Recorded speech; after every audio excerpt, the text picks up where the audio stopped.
नमस्कार दोस्तों, स्वागत है आप सभी का आपके अपने चैनल पर।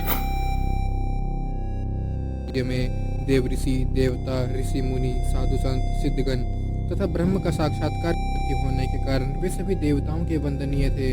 सभी ऋषि मुनियों सहित देव ऋषियों ने भी मस्तक झुकाकर प्रजापति दक्ष को प्रणाम बुराई करते हैं तथा स्त्रियों के प्रति आकर्षित तुझ जैसे अहंकारी मनुष्य जो सिर्फ कर्मों के फल को देखते हैं वेदवाद में। ब्रह्मा जी बोले, हे महर्षि नारद, इस प्रकार क्रोध व अपमानित दक्ष ने कनकल नामक तीर्थ में एक बहुत बड़े यज्ञ का आयोजन किया। उस यज्ञ में उन्होंने सभी देव ऋषियों महर्षियों तथा देवताओं को दीक्षा देने के लिए बुलाया।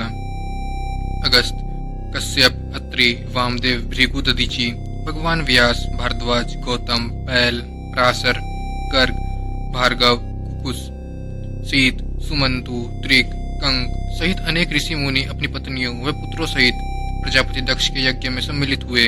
समस्त देवता अपने देवगणों के साथ प्रसन्नता पूर्वक यज्ञ में आए। अपने पुत्र दक्ष की प्रार्थना स्वीकार करके मैं विश्व सृष्टा ब्रह्मा और वैकुंठ लोक से भगवान विष्णु भी उस यज्ञ में पहुंचे। वहां दक्ष ने सभी पधारे हुए अतिथियों का खूब आदर सत्कार किया। उस यज्ञ के स्थान का निर्माण देवताओं के शिल्पी विश्वकर्मा द्वारा किया गया था। विश्वकर्मा ने बहुत से दिव्य भवनों का निर्माण किया। उन भवनों में दक्ष ने यज्ञ में पधारे अतिथियों को ठहराया। दक्ष ने भृगु ऋषि को ऋत्विज बनाया। भगवान विष्णु यज्ञ के अधिवष्टा थे। इस विधि को मैंने ही बताया। दक्ष सुंदर रूप धारण कर यज्ञ मंडल में उपस्थित था। उस महान यज्ञ में 88,000 ऋषि एक साथ हवन कर सकते थे। 64,000 देव ऋषि मंत्रों का उच्चारण कर रहे थे। सभी मगन होकर वेद मंत्रों का गान कर रहे थे। दक्ष ने उस महायज्ञ में गंधर्वों, विद्याधरों, सिद्धों, 12 आदित्यों व उनके गणों तथा नागों को भी आमंत्रित किया था। साथ ही देश विदेश के अनेक राजा उनमें उपस्थित हुए थे, जो अपनी सेना एवं दरबारियों सहित यज्ञ में पधारे थे। कौतुक और मंगलाचार कर दक्ष ने यज्ञ की दीक्षा ली, परंतु उस दुरात्मा दक्ष ने त्रिलोकीनाथ करुणानिधान भगवान शिव को यज्ञ के लिए निमंत्रण नहीं भेजा था, न ही अपनी पुत्री सती को बुलाया था। दक्ष के अनुसार भगवान शिव कपालधारी हैं, इसलिए उन्हें यज्ञ में स्थान देना गलत है। सती भी शिव जी की पत्नी होने के कारण कंपाली भार्या है, अतः उन्हें भी बुलाना पूर्णतः अनुचित है। दक्ष का यज्ञ महोत्सव अत्यंत धूमधाम एवं हर्ष उल्लास से आरंभ हुआ। सभी ऋषि मुनि अपने अपने कार्य में संलग्न हो गए। तभी वहां महर्षि दधीचि पधारे। उस यज्ञ में भगवान शंकर को न पाकर दधीचि बोले, हे श्रेष्ठ देवताओं और महर्षियों, मैं आप सभी को श्रद्धापूर्वक नमस्कार करता हूँ। हे श्रेष्ठ जनों, आप सभी यहाँ इस महान यज्ञ में पधारे हैं। मैं आप सबसे यह पूछना चाहता हूँ कि मुझे इस यज्ञ में त्रिलोकीनाथ भगवान शंकर क्यों नहीं दिखाई दे रहे हैं। उनके बिना यह यज्ञ मुझे सूना लग रहा है। उनकी अनुपस्थिति से यज्ञ की शोभा कम हो गई है।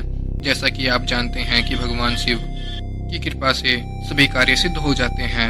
वे परम सिद्ध पुरुष नीलकंठधारी प्रभु शंकर यहाँ क्यों नहीं दिखाई दे रहे हैं, जिनकी कृपा से अमंगल भी मंगल हो जाता है, जो सर्वथा सबका मंगल करते हैं।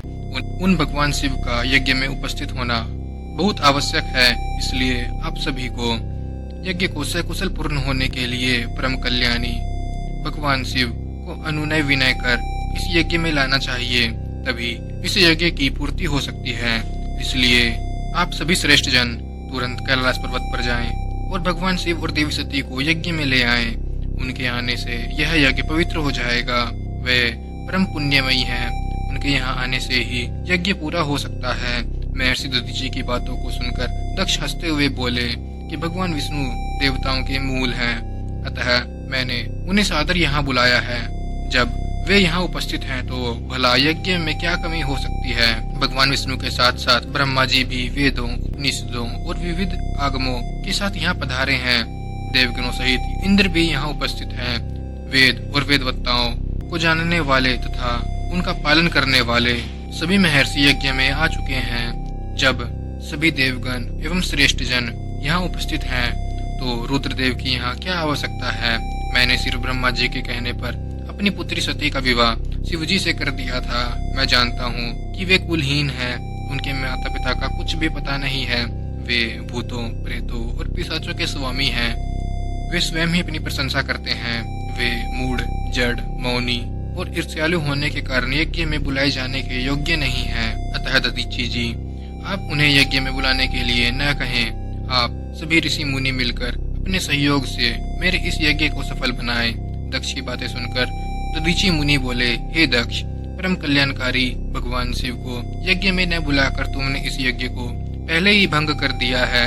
यह यज्ञ कहलाने लायक ही नहीं है। तुमने भगवान शिव को निमंत्रण न देकर उनकी अवहेलना की है, इसलिए तुम्हारा विनाश निश्चित है। यह कहकर दधीचि वहां से अपने आश्रम चले गए। उनके पीछे पीछे भगवान शिव का अनुसरण करने वाले सभी ऋषि मुनि भी वहां से चले गए। दक्ष के समर्थकों ने यज्ञ छोड़कर गए ऋषि मुनियों के प्रति व्यंग्य के भरे वचनों का प्रयोग किया। इस प्रकार प्रसन्न होकर दक्ष बोलने लगे कि ये बहुत अच्छी बात है कि मंदबुद्धि और मिथ्यावादी लोग, दुराचारी मनुष्य सभी इस यज्ञ को त्याग करके स्वयं ही चले गए हैं। भगवान विष्णु और ब्रह्मा जी, जो कि सभी वेदों के ज्ञाता हैं और वेद तत्व से परिपूर्ण है, इस यज्ञ में उपस्थित हैं। यही मेरे लिए सौभाग्य की बात है और यही मेरे यज्ञ को सफल बनाएंगे। ब्रह्मा जी बोले कि दक्ष की ये बातें सुनकर वे सभी शिव माया से मोहित हो गए।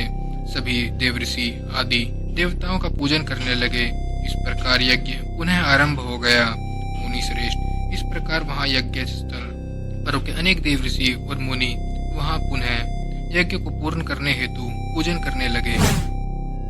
सती ने रोहिणी और चंद्रमा को जाते हुए देखा तो विद्या से कहा, जाओ पूछ कर आओ कि वे कहाँ जा रहे हैं। रोहिणी ने सती को बताया, पिताश्री दक्ष बहुत बड़ा यज्ञ कर रहे हैं, जिनमें उन्होंने सभी ऋषि गणों, देवताओं और ऋषि मुनियों को बुलाया है। सती ने भगवान शिव से प्रार्थना की कि वे भी वहां उन्हें ले चलें। शिव ने सती को आज्ञा दी और अपने रुद्रगणों के साथ उन्हें यज्ञ में जाने की अनुमति दे दी।